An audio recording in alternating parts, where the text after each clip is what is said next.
teaching and right learning. Thank you once again. Welcome. This is David. Thank you for your time. Let's get into this topic. It's quite interesting. A good teacher clarifies his own ideas and strengths and strengthens them by teaching them. I actually believe this so personally, and that's why I'm also doing this, by the way. Yeah? You learn more when you teach what you're learning as well. Okay. Anyways, let's go on and read what the course says. Teacher and pupil are alike in the learning process. They are in the same order of learning, and unless they share their lessons, conviction will be lacking. So you have to share your lessons. Otherwise, you lack conviction. A good teacher must believe in the ideas he teaches, but he must meet another condition. He must believe in the students to whom he offers the ideas.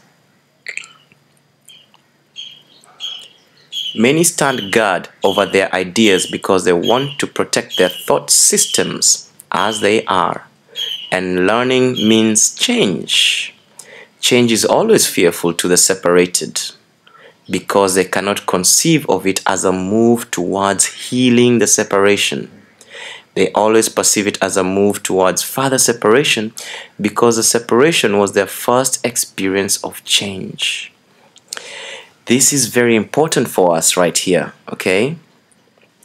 Because what it is doing, if you're careful enough to see what it's actually doing here to you or for you, is to make you conscious of the fact that you are going to resist change even when change is going to serve you and make your life better.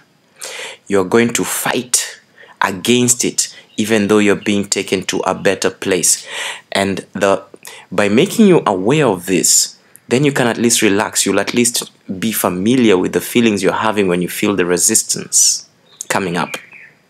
Okay? Any thought system that you may be holding will always strive to preserve itself. It will always argue against anything that challenges it. Have you not noticed that all your arguments are based on you defending your beliefs? Have you noticed that? So change is always fearful to the separated, okay?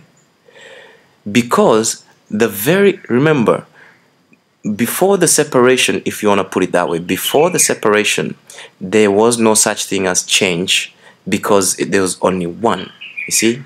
In fact, everything is abstract, okay?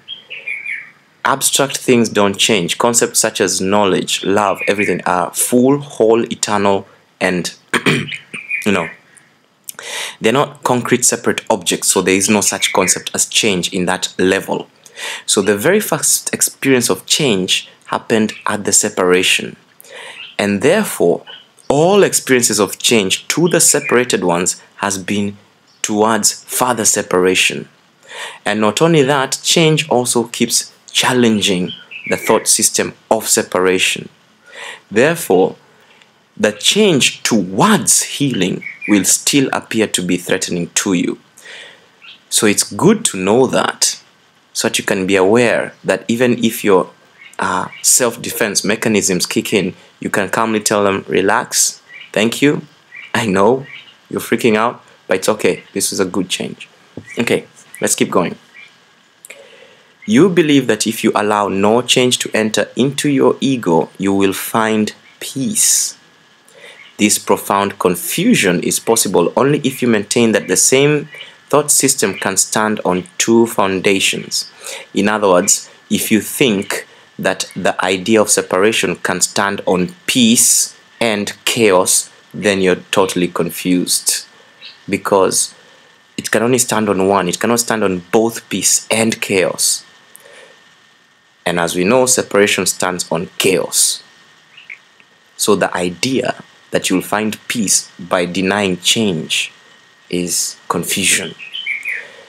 Nothing can reach spirit from the ego. That's a very important sentence. I should have underlined it. Nothing can reach spirit from the ego, and nothing can reach the ego from spirit. Now, before we even turn this slide around, then you think, so how is this ever going to be resolved if the two don't talk? That is why you have the higher self. The higher self, also known as the Holy Spirit, the higher self is in touch with both ends. The ego, and remember, the ego is simply the part of the mind that believes it is separate. The higher self is in touch with that part of the mind that believes it is separate, also called the ego. And it is also in everlasting connection with spirit. And that is why you keep seeing the idea of the Holy Spirit or the higher self mentioned over and over and over again. It is the bridge.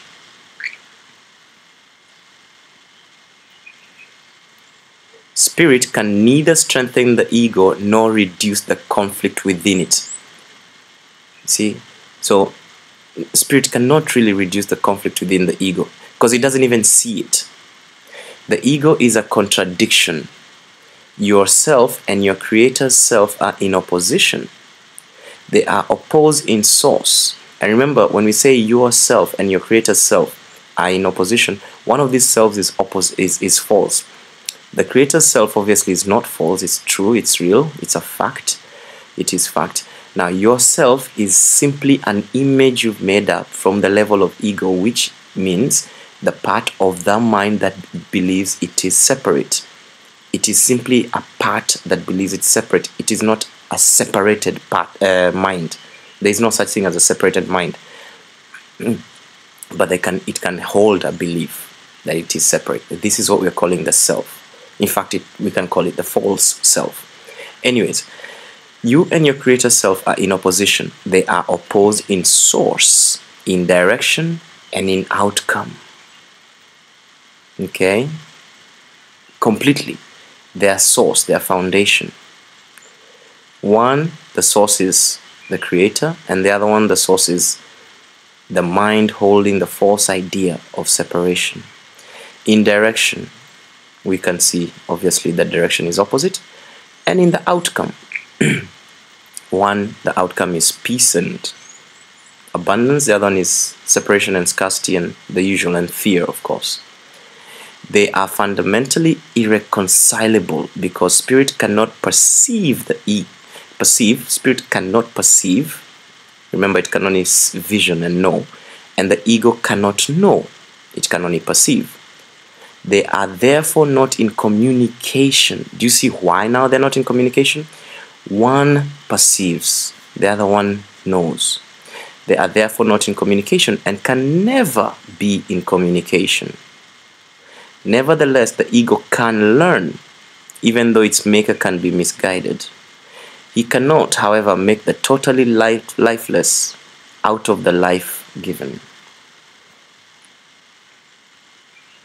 Spirit need not be taught. Spirit doesn't need lessons, but the ego must be taught. Learning is ultimately perceived as frightening because it leads to the relinquishment or the giving up, not the destruction of the ego to the light of spirit. So in other words, you are not going to really destroy the ego, you're going to give up the ego. This is the change the ego must fear because it does not share my charity. Okay? My lesson was like yours. And remember, the course was written by a couple, and the lady, they were both psychiatrists or psychologists, I forget, psychiatrist, psychologist.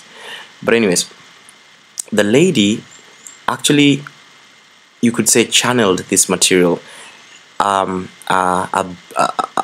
want to call it a being, came and would just speak basically what we're now reading here as the course to her, and she would quickly write it down in shorthand.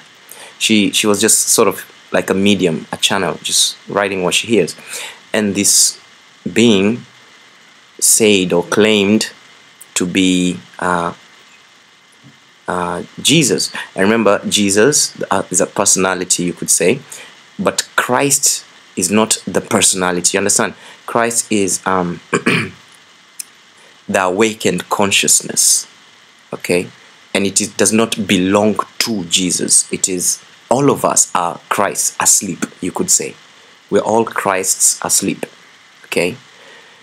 Jesus was one that woke up, you know.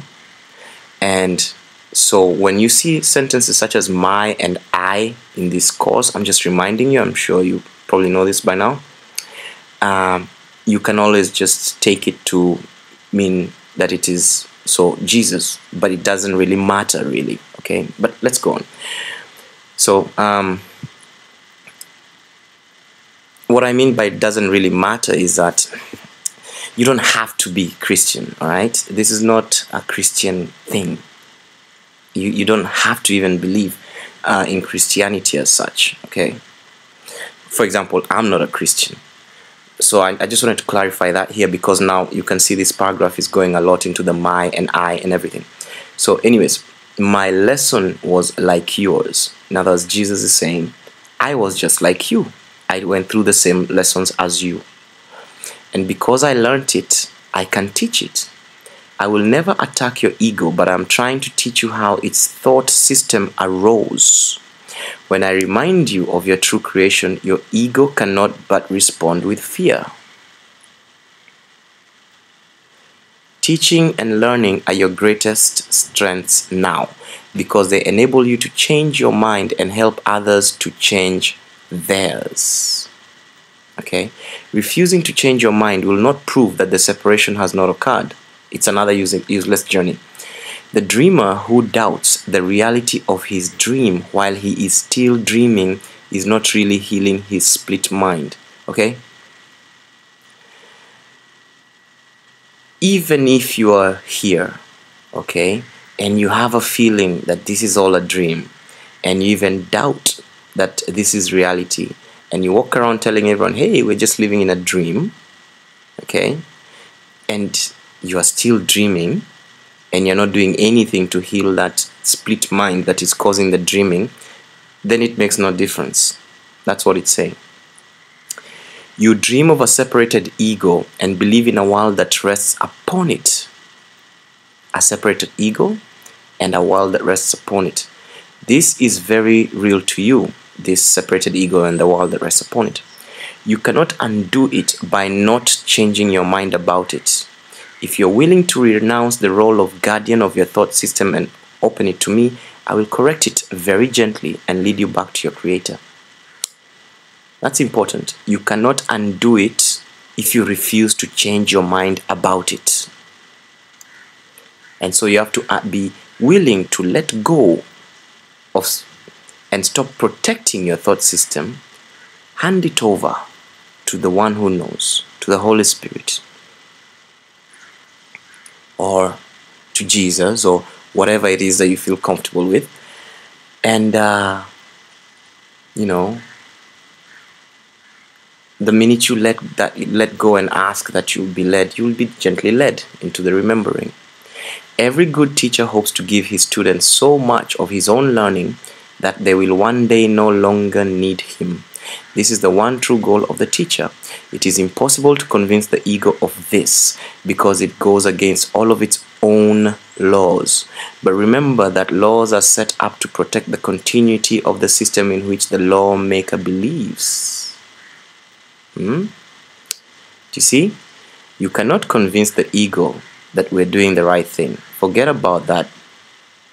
Okay? Forget about convincing the ego that we're doing the right thing here. The ego will fight you to the end on this one. Yet it's capable of learning, but it will go down fighting, you know. And remember that laws are set up to protect the continuity of the system in which the lawmaker believes. All the ego's laws have been set up to maintain the continuity of the ego. That's the nature of all laws. Laws are not there to be good to you or to do the right thing or to be, you know what I mean? They're not there for, like, for example, any laws made are not really there purely for the benefit of the people who have been given that law. The original seed of why a law is made is so as to protect the continuity of the system in which the lawmaker believes. It is natural for the ego to try to protect itself once you have made it, but it is not natural for you to want to obey its laws unless you believe them. So what the ego is doing is natural, but you don't have to believe them. You can let it do it and not have to believe it, because it's going to do it anyways. You're not going to convince it to stop, but you don't have to buy that nonsense. You can stop believing in it. The ego cannot make this choice because of the nature of its origin. The ego will always fight for itself, of course. You can, because of the nature of your origin. So you don't have to fight the ego. You don't have to destroy it. You don't have to tell it, stop making me crazy. Just leave it. You don't have to buy its rubbish, because your nature is different.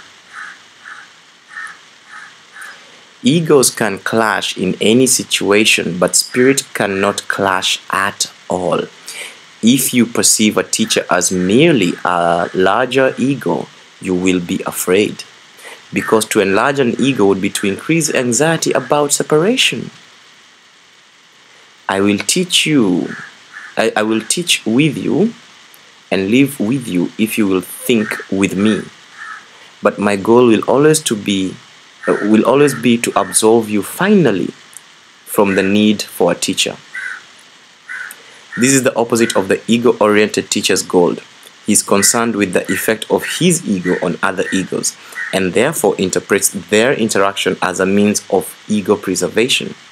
I would not be able to devote myself to teaching if I believed this, and you will not be a devoted teacher as long as you believe it. I am constantly being perceived as a teacher, either to be exalted or rejected, but I do not accept either perception for myself. Okay, the point of this whole paragraph is simple. Remember, we said the cause was dictated to us, to that couple that wrote this cause down, by a being that came and claimed to be Jesus. And so here, this paragraph is saying only one thing. You all keep worshiping me, exalting me as higher and better than you, or rejecting me as lower and whatever. Okay? But I don't accept either perception for myself. It is saying, I am not an ego. I don't have one. I'm not better than you or worse than you. You are my brothers. We are Christ in one Father. Okay? So that's all it's saying.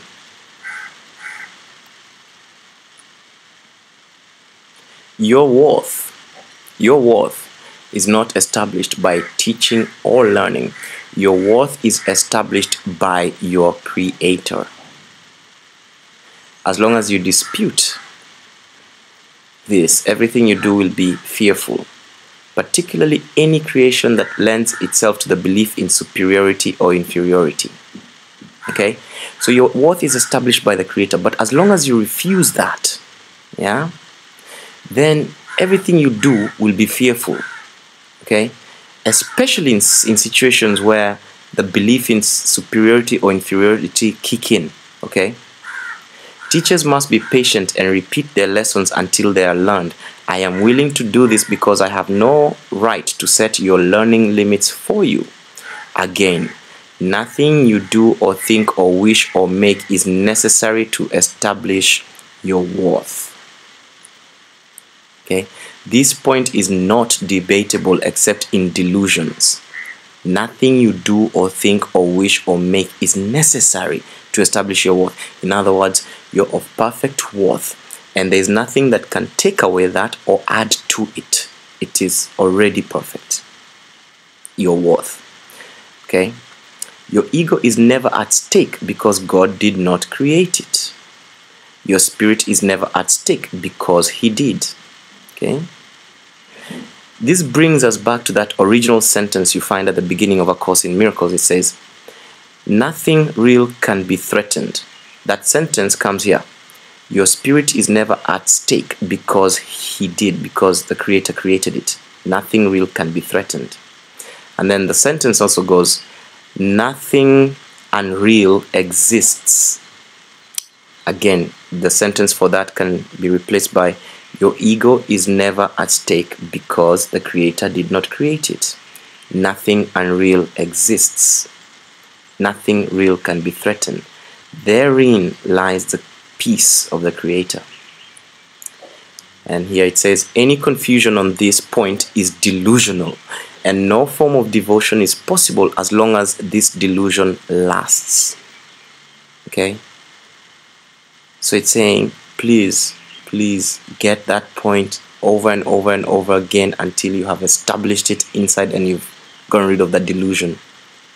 Because otherwise your devotion will be impossible. You'll keep going back to the ego until you've understood you don't really need it. Even if it's there, fine, you don't have to kill it or destroy it, but you're not the same thing. You're different.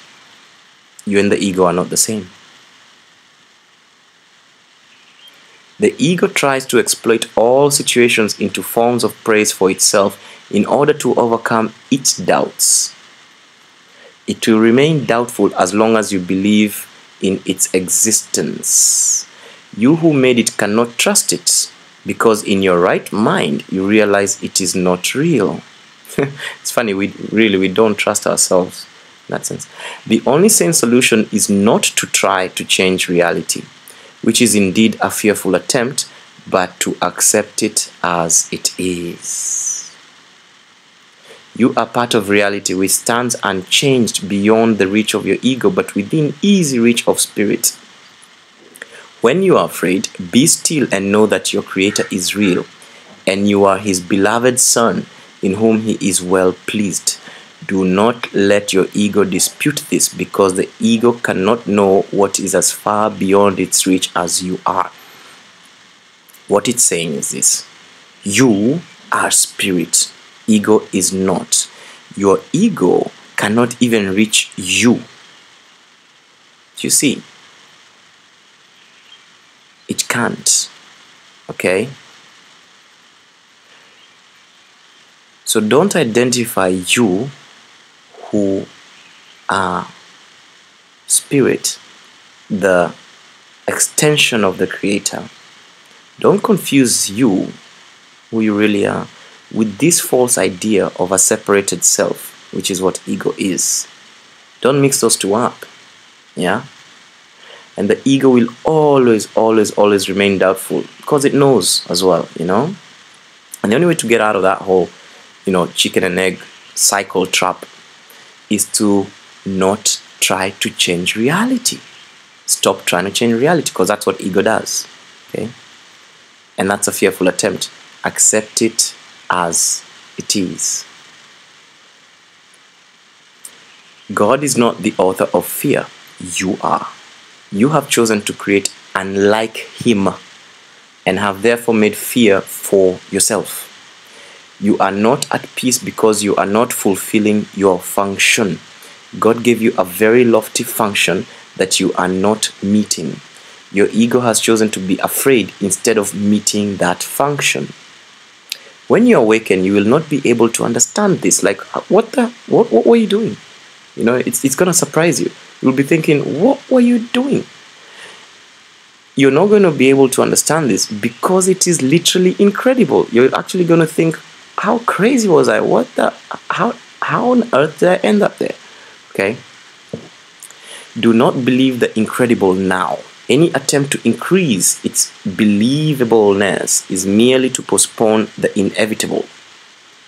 In the end, you'll come down to the same point, so there's no point extending that and suffering any minute longer. The word inevitable is fearful to the ego but joyous to the spirit. How cool is that? Inevitable is fearful to the ego but joyous to the spirit. It's guaranteed. Your Creator is inevitable, and you cannot avoid Him any more than He can avoid you, because you're also inevitable and you're one. He can't avoid you, you can't avoid Him. Okay? The ego is afraid of the Spirit's joy because once you have experienced it, you will withdraw all protection from the ego. And this is very true. The minute you get a taste, you'll stop protecting the ego. and become totally without investment in fear. Once you have experienced the Spirit's joy, you will withdraw all protection from the ego and become totally without investment in fear. Your investment is great now because fear is a witness to the separation, and your fear rejoices when you witness to it. Leave it behind. Do not listen to it. Do not preserve it. Listen only to your Creator, who is as incapable of deception as is the Spirit He created. Again, this sentence, are you starting to see how it keeps reinforcing certain concepts? It's saying your spirit is incapable of deception. It's an important point to note, because when you think of yourself as you, don't think of yourself as a spirit that has been deceived. Spirit is incapable of deception. Okay? When you think of yourself as you, and I'm talking about you, the ego, you, Jane, John, whatever, the self-created image, that is a projection from that part of the mind that believes it is separate. Nothing to do with spirits. Release yourself and release others. Do not present a false and unworthy picture of yourself to others. That's heavy. We do that all the time. We are always presenting a false and unworthy picture of ourselves to others every day. And do not accept such a picture of them yourself. Now remember, back in several days ago, we talked about true charity, whereby true charity is whereby you see your brother or sister, whatever. Look, you see your brother as they truly are, in a way that even they may not be able to see themselves. We said that was real charity. In other words, you recognize the Creator in them. Okay, you recognize the Creator in them. It's like that Indian or Sanskrit, I'm not sure, way of greeting. Namaste. It's like a way I think it's Sanskrit, that they say hello to each other. Namaste. It's the Creator in me recognizes the Creator in you. That's pretty much what Namaste means. So that is real charity. So this is what it's saying. Do not accept a false and unworthy picture of others for yourself. Okay? Give them that charity. Okay? And try not to present. Do not present a false and unworthy picture of yourself to others. And we are very tempted to. We think it's a great thing when we go and humble ourselves, and I'm using the word humble here, but it's false humility.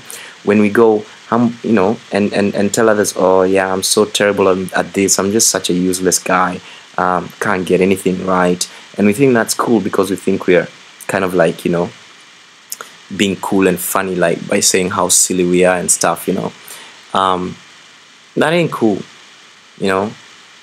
Don't present a false and unworthy picture of yourself to others. The ego has built a shabby... Oops, I'm sorry, something happened there with the slides. I'm going to try and recapture it. Okay, here we are. We're getting there. Excuse me for this. Okay, here we are. The ego has built a shabby and unsheltering home for you because it cannot build otherwise. That's all it can do. That's the best it can do. Do not try to make this impoverished house stand. Its weakness is your strength. Its weakness is your strength. So don't bother try and keep it up. Let the ego do that job if it wants to. Only the Creator could make a home that is worthy of His creations, who have chosen to leave it empty by their own dispossession, as in you chose to walk out. Yet His home, your home, will stand forever and is ready for you when you choose to enter it. Of this you can be wholly certain. Your Creator is as incapable of creating the perishable as the ego is incapable of making the eternal. Your Creator can only make eternity. It's not able to make perishable. And the ego, on the other hand, is the opposite. It can only make perishable. Only make perishable. It can never make eternal. Really think how heavy that statement is. And why are we choosing the lesser? Of your ego, you can do nothing to save yourself or others. But of your spirit, you can do everything for the salvation of both yourself and others. Humility is a lesson for the ego, not for the spirit. The spirit doesn't need that lesson. Spirit is beyond humility because it recognizes its radiance and gladly sheds its light everywhere. The meek shall inherit the earth because their egos are humble, and this gives them truer perception. Do you see? So the meek, remember, again a biblical reference, the meek shall inherit the earth is a biblical statement, okay? But the word meek suggests weakness. Yet what is being clarified here is that a weak ego is good, because then the spirit shines through, and that is the true power. And that is why they shall inherit the earth. Do you see, when you clarify that statement, how it makes sense? The kingdom of heaven is the spirit's right, because whose beauty and dignity are far beyond doubt, beyond perception, and stand forever as the mark of the love of the Creator for his creations, who are wholly worthy of him and only of him. Nothing else is sufficiently worthy to be a gift for a creation of God himself. Long story short, let go of this littleness. You don't deserve it. You already have great gifts. You are given, and they will never run out, the eternal. So just go back and get them. You don't need to be suffering. Okay? I will substitute for your ego if you wish, but never for your spirit. A father can safely leave a child with an elder brother who has shown himself responsible, but this involves no confusion about the child's origin. The brother can protect the child's body and his ego, but he cannot confuse himself with the father because he does this. Again, Jesus is simply saying, you and I are brothers. Don't worship me as higher than you. We are one, brothers, okay? But I'm here to help you, and I will substitute for your ego. I will help you anytime you call, okay? I can be entrusted with your body and your ego only because this enables you not to be concerned with them and lets me teach you their unimportance. I could not understand their unimportance to you if I had not once been tempted to believe in them myself. In other words, if he did not come here and leave it, he would not have understood it enough to teach us. Let us undertake to learn this lesson together so we can be free of them together. I need devoted teachers who share my aim of healing the mind. Spirit is far beyond the need of your protection or mine. Remember this. Now, before we turn the slide and see what he's saying here by remember this, let's just recap this. Again, Jesus makes a reference of his journey here on earth. And again, he says, I am just your brother. And again, he says, I'm here to help you if you call on me. And that is my role, okay? Remember this. In this world, you need not have tribulation or troubles, because I have overcome the world. That is why you should be of good cheer. He's saying, remember, he said by talking about useless journeys. Useless journeys. So again, closing here, he says, you don't need to have another useless journey of troubles. Simply let me help you remember who you are, because I have already overcome the world. I have myself remembered. And I see you as my brother, and I will help you if you ask. So that was a closing. That was an interesting one. I you know, I told you from the beginning, it's interesting and long, but I think it was good. So once again, thank you for your time. So I'll see you in the next topic. Thank you. Bye.